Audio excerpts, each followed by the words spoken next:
What is going on, Fightful faithful? Welcome back here to Fightful Scraps for another awesome UK/European interview. Today, I am joined by former Progress Tag Team Champion Alexxis Falcon, who just made her blockbuster return to Progress back at Unboxing. How are you doing today, Alexxis? I'm amazing, thank you. How are you? I'm good. I'm good, and it's very good to have you for this interview. Thank you so much for sitting down with me.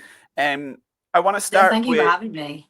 no problem at all. And I just want to start with obviously, for those who aren't aware, you were out of action for nearly half a year in 2024. Do you want to tell people a little bit about when you got injured, how you got injured, and did you know you were going to be out for a while when it happened? Did you kind of have that feeling, or was it kind of just a crap moment?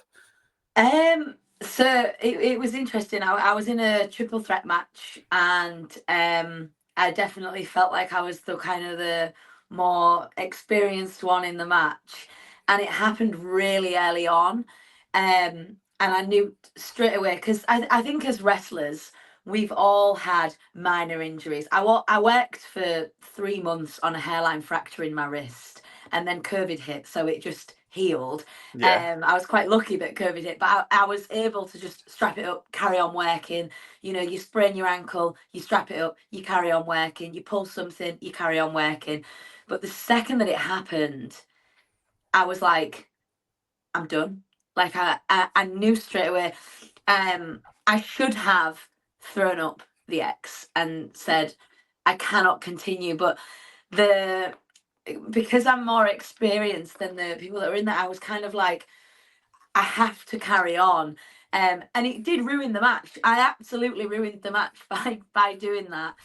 Um, to bless the other two girls that were in there, and I'm really grateful that we managed to somehow get to the end. But I came backstage, and Lizzie Ever was there, and she's one of my best friends outside of wrestling, and I couldn't move my arm, and she knew straight away because she'd watched the match, and she said, "Oh, I think maybe you've done some." Sorry, my cat's here. It's okay. She's a nightmare. I'm sorry. It's all right. She was like, "I think maybe you've done something to your rotator cuff." And oh my gosh, I'm so sorry about this. It's okay. I've Um, got two cats myself. every single interview I have, this Leela decides she wants to intervene. Um, I think maybe if you go on the window and look outside. Yeah. Yeah, so and she was like, I think you've done something to your rotator cuff, but the medic that was there at the time was like, I think you're gonna be fine. And I was like, I really don't feel fine. Like I couldn't move my arm whatsoever. Hmm. Um, and he was like, "Oh, maybe go to the hospital and go and get it seen." And I never cry in pain. Like I'm not a crier. I've never cried in pain in my life, and I was in tears. I was screaming. Paul, how Lizzie dealt with me backstage, I don't know, because she undressed me to Yeah. put my clothes back on, and I was screaming at her. I was like, "Get off, get off!"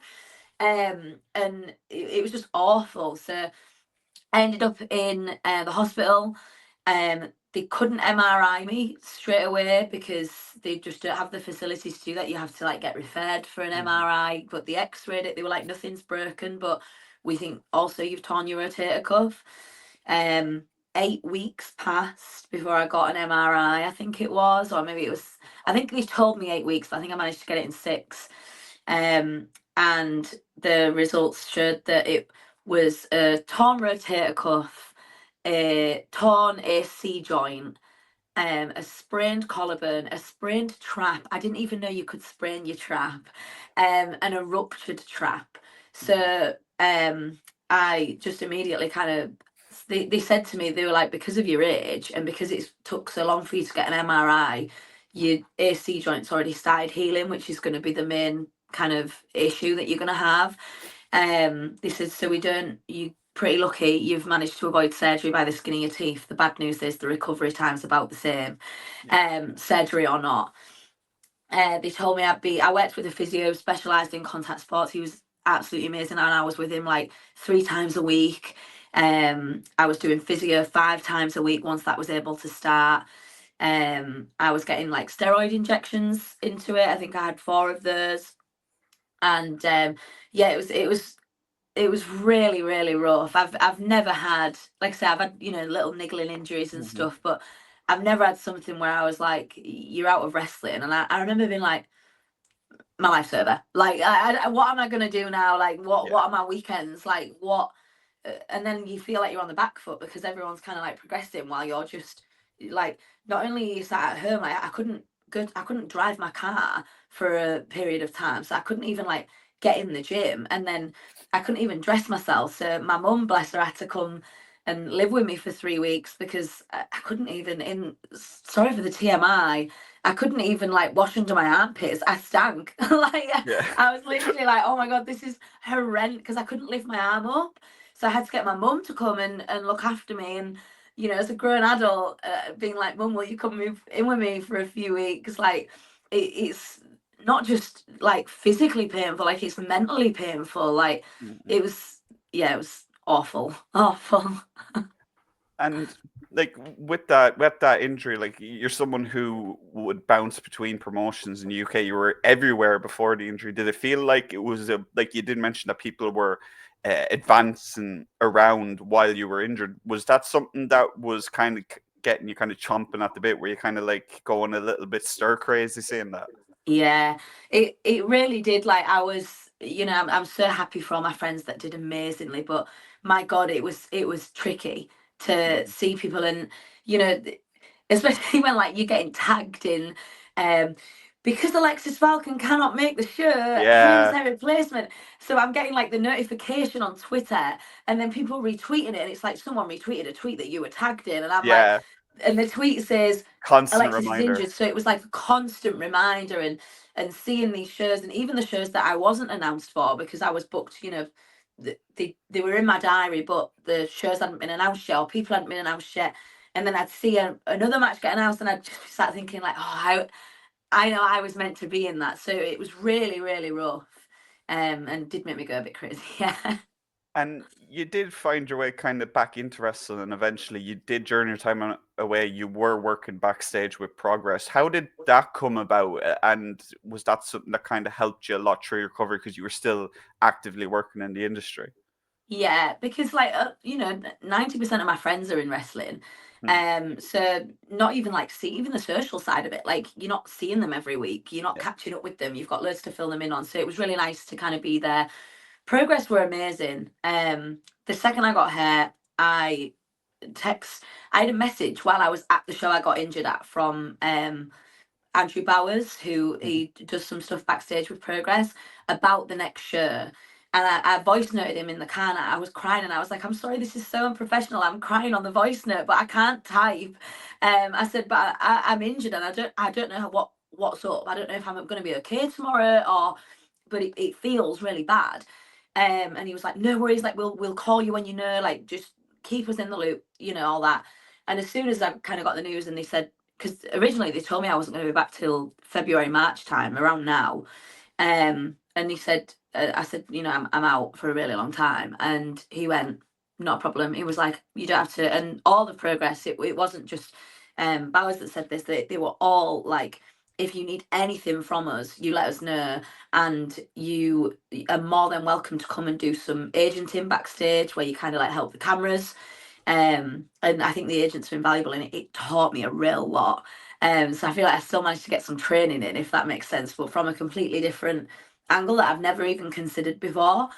Um, and you know, it was really nice to still kind of be there around people, and it meant that they didn't forget about me, because that's your biggest worry, isn't it? Like, you get Yeah. injured, the spot gets filled that you should have had, and then it's like, and it's more than fair that promotions may say when you come back, oh, we don't have anything for you now, because we might have had all this, but someone's took that spot now and we don't need it. Mhm. But they were incredible to me. Like, I'm so grateful that they were straight away. They were like, if you want to come an agent for us, you're more than welcome. And they had me agent in almost every show. So it was really nice. And you mentioned there kind of just about your spot being filled, and something that did like was something that was on the forefront for everyone to see was Cheeky Little Buggers. Obviously, your team with Charles Crowley. In the time that you were injured, we saw Charles kind of try and find new tag team partners, but it just kept blowing up in his face every opportunity. What was that like to watch for you while on the sidelines, see your tag team partner jump around, but just constantly being betrayed? Well, I felt a bit betrayed that he was going to different tag partners. So I was like, do you know what? That serves you right in a way. But like joking aside, you know, I only wanted the best for Crowley while he was off, and it really did feel like, even though we lost our Progress Tag Team Championships sooner than I would have liked, it really did feel like we were kind of getting back and working our way back to kind of that spot. So when I kind of injured, I actually messaged him and I was like, I feel like I'm letting us down. And he was like, stop being stupid. Like, what do you mean? Like, you're injured. And I was like, but now, like, you know, whatever were the plans for us and whatever was next for cheeky little buggers can't happen. And it, you almost feel, as when you're in a tag team, especially with someone that you're so close to, you almost feel like you're costing them money, you're costing them their, like, bookings and stuff like that. And I was like, oh, like, I felt I struggled with the guilt of it, like, in genuinely, I really did. But he was in Japan when I got here, and I just saw him turn into like a completely different beast while I was gone. And I saw him, I really do think that I do think we'll hold those Progress Tag Team Championships again. I genuinely do think that. But being away meant that he was forced to be solo everywhere. Even though he was solo in a lot of places, I do think that me and Crowley are solo wrestlers in our own right. And I just think he's a star. So that's why when I came back, I was like, I want you to be a star, and I want you to show Progress and the fans and the people watching and other promotions that you're a star. So yeah, I think that's why I kind of, maybe from the guilt, but you know, in a nice way. Does that make sense? Yeah, yeah, it absolutely does. And as someone who like watched you guys before your injury, and someone who's watched Charles in the meantime, like you're absolutely right in saying that Charles is just he's kind of stepped into a new kind of feeling. But when you did come back, you did come back at the biggest surprise possible with Progress at the unboxing event, known for its surprises. But even then, I don't think anyone expected to see you back that soon after your injury, even though around the timeline of it. But still, as you said, you had multiple injuries in your shoulder at the time. How did it feel to come back at unboxing and receive that big reaction from the crowd? And just I was. Was it kind of relief? I actually, I wish I could put it into words. I was just like, so I didn't know if I'd be returning at unboxing, is the truth. And to kind of let you in on it, is I got told at the end of November that I could take a bump again. But the physio, he specialised in contact sports, and he said to me, you are not to go back and start being thrown into the turnbuckle and things. Like, it's not going to happen. So I was really carefully kind of training. And I said to Progress, I think I could be ready by unboxing, but I don't want to mess you around, and I don't want to say that I'm free for this date when it could come to any. It's not even a case of like my shoulder not being healthy. My shoulder felt fine. But I John Cena the rehab as well. So I was like, I said to my physio, I went, you tell me what I need to do to be back before February, and I'm going to do it. And he was like, you're not going to be back before February. And then it just happened. Snowballed, yeah. And even he was like, whoa, like, God, I don't see this much. But they was like, well, you're not announced. So, you know, it's not like we're seeing the big return of Alexxis Falcon, and then you turn around to us the week before and say, I just don't feel ready. It's fine. So I was like, okay, cool. And then a couple of weeks leading up to it, I was bumping a little bit more, and like, and I said to him, I was like, I feel great. And I came back, and the reaction, I really didn't expect it. Like I knew that they'd be happy to see me back, because you know, whenever you see anyone return from injury, even if they're the most hated wrestler in the world, you're like, oh, that's nice, like they've recovered. Like, but God, it was like I cried. Like I've been telling you I'm not a crier, and all this injury has done is make me cry. Like I'm stood in the ring just with tears in my eyes. Like I couldn't believe it. I was like, why do all these people care about me so much? So it was incredible, and again, I'm just so thankful and that people cared. It made me feel like, I was saying earlier that I felt like Crowley needs to go and be a star, but selfishly, I also was like, when I come back, I need to go be a star.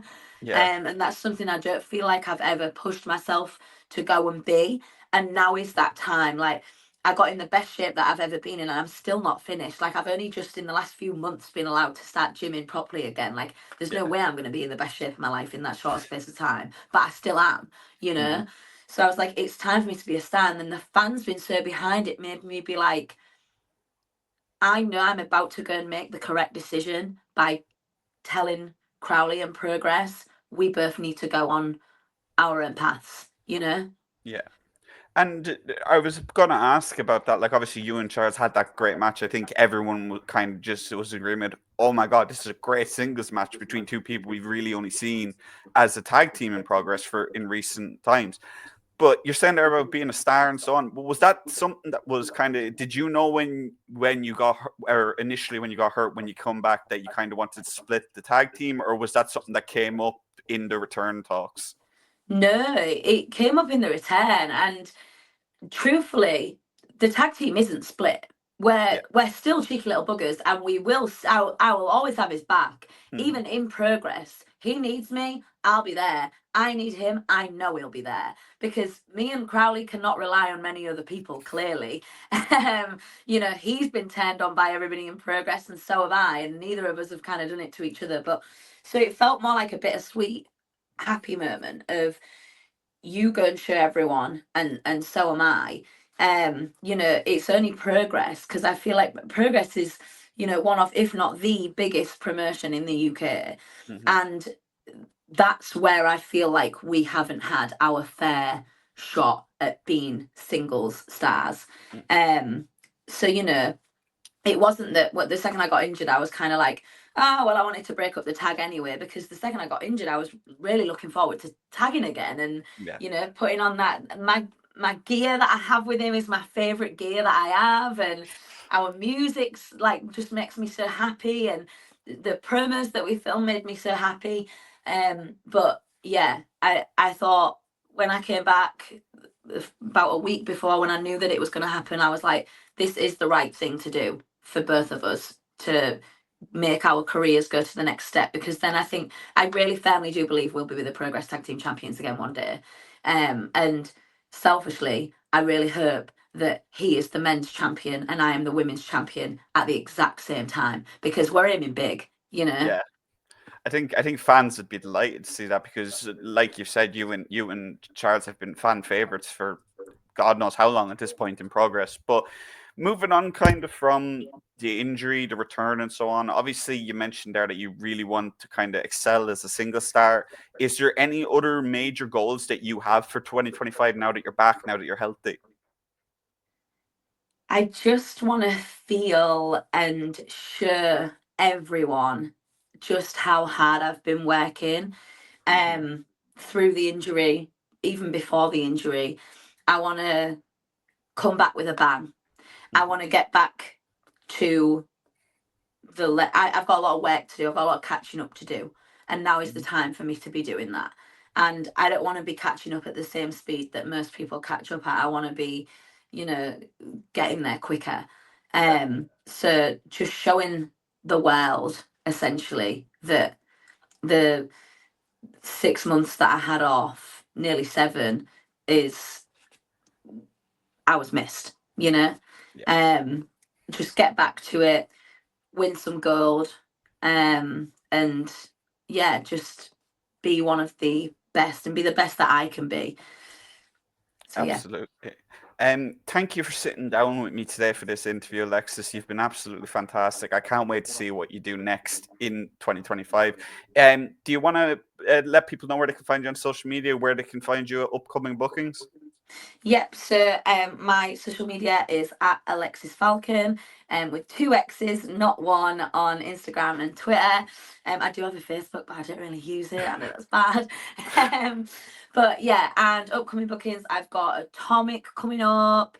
I've got Progress coming up, and a few more. And I think they're all a little bit secret at the moment. So yeah, so that'll be all really lovely. Absolutely. And again, Alexxis, thank you so much for sitting down for this. You've been absolutely fantastic. Guys, go and check out Alexxis on social media. Check out her upcoming bookings. She's come back with an absolute bang, and I can't wait to see what she does in 2025. If you are new to Fight for Scraps, hit that like button, subscribe if you have not already, and check out the other interviews I did this week. I interviewed Amale, one called Manders, Dan Reed of Pro Wrestling Eve. I know Alexxis is probably thinking hard about Pro Wrestling Eve in the future. And yeah, guys, I hope you did enjoy this one. And yeah, see you all in the next one. Thank you so much, Corey. I really appreciate it. No problem at all, Alexxis.